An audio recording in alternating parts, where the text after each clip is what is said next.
lumapit. Iligtas mo ako sa mga taong sa akin tumutugis, kundi sila'y parang leon na lalabas sa akin. Kung walang magliligtas, ako nga ay papatayin.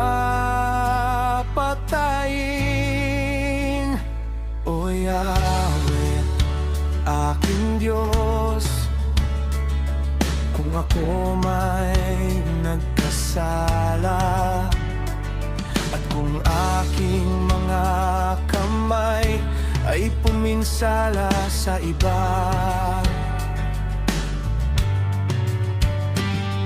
kung ako ay naging taksil sa tapat ko